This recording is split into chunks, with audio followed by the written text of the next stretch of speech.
Good afternoon, everybody. How you doing? This is your coach Renz, and I want to talk to you about something that's very, very serious and that plagues many people's lives, but they are very silent about it. And for those who do speak about it, they oftentimes get bad information to follow. They oftentimes are told that they need to pick up the pieces. They need to pick themselves up and put themselves back together again. I believe that this is some of the worst information that you can possibly give somebody who's going through an emotional, traumatic situation where they feel like their world is over, where they feel like they have let themselves down, where they're carrying about a certain amount of guilt and shame or victimization, or they're carrying about a certain amount of embarrassment around other people because they have felt like they've dishonored themselves, or others have manipulated them into dishonoring themselves and other people around them. Now, I know many people are going to say that we should not care what other people say about us, but oftentimes people do. They care a lot about what other people say. They care a lot about how people view their character and view their actions. People have a tendency to care a lot, and it takes a very long time and a very wise person to come to a realization that what other people say or think doesn't matter. But oftentimes, in order to do that, we have to become a new creature. We have to become renew ourselves, become brand new. Just as our cells renew themselves every so many years, we have to renew our entire being, our way of thinking, who we are. But most of the time we're told to pick up the pieces. But in your own wisdom, you can find where you are not to pick up the pieces. You are not to gather yourself back up again and put the pieces together. You see, in ancient times, the word sincere comes from the aspect of when a vase was being sold in the open market, they would hold that vase up to the light. And when you hold that vase up to the light, if you did not see any cracks, then the vase was sincere. But if you can hold the vase up to the light, and you will see where the vase had broken, the vase had cracked, and wax was put in its place to keep it, to make it look like it was sealed, to make it look like it was whole. But in truth, the vase was insincere. This is where we get that term from. The thing about it is that if you're trying to put yourself back together, then it's an insincere attempt. What you have to have is a sincere attempt. What you have to have is a renewing, a starting over. What you have to have is a situation where you do not break the glass, you do not break the vase, and you try to mend it together by adding hot wax to it or adding some type of super glue to it. No, what we have to do is shatter the glass. If you're laying right now and you're in a situation and you feel like your life has been shattered, you were in a relationship and that relationship has ended and you feel like your life has been shattered, then allow that life to be shattered. Allow yourself to be shattered, because a shattered glass can never be put back together again to hold anything. A shattered glass can never be a vessel worth pouring into. You know, in the Buddhist monks would teach you that, and the Tao teaches you that a glass that is already filled cannot be filled with something new, that you cannot mix old with the new. You cannot pour in a new clean water in a cup that's filled with dirty water, because it will make the clean water dirty again. So you have to pour it out. You have to be empty. So in your life of being shattered, you have to recognize and become empty. Allow yourself to be completely devoid of all the things that created the situation that allowed you to either be manipulated, created the situation that allowed you to become ashamed or feeling guilty for whatever the action that happened. You have to change yourself completely, become brand new. There's a wisdom that says that you cannot pour new wine into old wine cloths, or old wine sacks, either one you want to use. The reason why, not so much for the spiritual aspect of it, but because if you poured new wine into an old wine sack, then either the new wine would spoil or it would break and burst the old wine sack. So you have to have new wine sacks, new wine cloths for your new wine. So if you want, or you're coming out of a situation of depression, if you want to come out of that, if you want to come out of a bad relationship, come out of a bad business deal, come out of a bad whatever it was, oftentimes you cannot insincerely do it. You have to shatter it. You have to get rid of it. And when you shatter it, you have to sweep it out. Get it out of your presence. Get it out of the door. Remove all elements of it in order for you to become free and in order for you to make a brand new whole. You've ever shattered glass in your house, and then a week later you find a shard here or a shard there? You ever broken a glass in your kitchen, and right up under the little crevice up there, right up under the cabinet, there's a little piece of glass there? Many of your lives are that way. You know, you were in a bad relationship.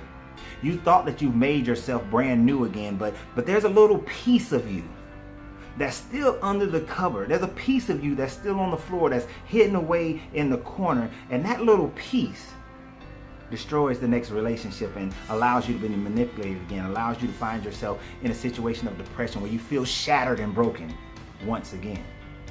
You see, you have to understand, it is not the majority that will kill you. If you look at the ingredients in rat poison, what will you find?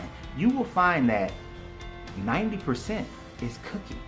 90% is sweet. 90% is harmless. But it's that 10% of poison that will constantly kill you. That 10% of poison that kills the rat. And it's that one shred of glass that will still leave you with a leak, that will still leave the glass insincere. So in order to fully remake yourself, you have to get rid of every aspect of the things that brought you into a situation that caused you to be in a negative situation. Now, this is not necessarily a bad thing. Many of you need to be shattered. Many of you need to be broken to the point where you cannot insincerely put the pieces back together. Many of you need your finances to be shattered. You need your relationships to be shattered. You need your personality, who you are, to be shattered so that you can come to a point of recognizing that you are at the lowest point and you need to be built anew. You need to be made brand new. And this is not just a spiritually being made brand new. This is a personality being made brand new, a bodily being made brand new. You need to renew who you are, not renew. You need to make new who you are on a consistent basis when you find yourself repeating the same process. I've had to do it myself many times. I find myself at often helping people to my own detriment. I would help somebody even though I know that it is harmful to my financial situation or my physical situation. And I would consistently and continuously do this. I had to get to a point where I had to take that portion, take that aspect of myself, and I had to shatter it in order for me to become a brand new person where I, not being a cold-hearted person, but recognizing that if something is needed, if I can provide it, but it's detrimental to my life, detrimental to my financial life, detrimental to my children's life, detrimental to my lifestyle, that I can't give more, that I can only give enough that keeps me whole, that keeps me from being shattered, that keeps me from finding myself in a situation where now it is my life that needs help. It is my finances that need help. It is my mind. It is my heart. It is my everything that needs help, simply because I gave so much of myself away that it was detrimental to me. Some of you are in that situation and you need to stop. You have to shatter that person of yourself, that person. You have to kill that aspect of yourself. You have to look in the mirror every day and say, I kill you, Lorenzo, the person who gives too much of himself to his own detriment. You have to say that I am responsible with my life. I am responsible with my finances. I am responsible with my heart. I am responsible with my mind. I am responsible to make sure that I am taking care of me. I am responsible for my value. And that is the key. The key is recognize what is your true value. You may have thought that you were valuable, but if you consistently allow others to take advantage of you, then you are not valuing yourself. You may think that you are valuable, but if you are not maintaining yourself in a good, healthy condition, then you do not love yourself enough to make sure that you are healthy. I know you love you. But if you find yourself consistently unable to get yourself into a better healthy state, if you're finding yourself unable to get yourself into a better financial state, then you do not love yourself enough. Yes, you love yourself, but not enough. Do you love yourself enough to take 10% of everything that you make, every dollar that you make, and invest it in your future? Do you love yourself enough to go to the gym, to eat better, to exercise? Do you love yourself enough to recognize that when somebody comes into your life who is not good for you, who does not have your best interest at heart, who does not magnify who you are, Do you love yourself enough to walk away? And as you find out things about people, that they are insufficient to be with you, that they are not a good match for you, whether it's a friendship, a business relationship, or a love affair, do you love yourself enough, if it's 1 year, 2 years, 5 years, 10 years down the line, to say that I love me enough that I cannot remain in this situation that is detrimental to my life? Do you love yourself enough for that? If you do not, you have to find that love. You have to determine and decide how you're going to be that person. You have to shatter the old person that would allow that. And you have to look in the mirror and tell yourself about your true value. You have to make yourself into that valuable person. Because when you make yourself into that valuable person, those who can value you will come into your presence. And those who cannot will be removed. So if you're suffering through something, going through a situation, find your own value. Do not allow others to determine what your value is, but find your value for yourself. And then shatter the life that was creating the negative influences in your life. This has been your Coach Renz, and always you got to free yourself to be yourself. Why? Because your greatness must become non-negotiable. Your greatness is non-negotiable. Y'all have a great day. Don't forget, comment, like, share.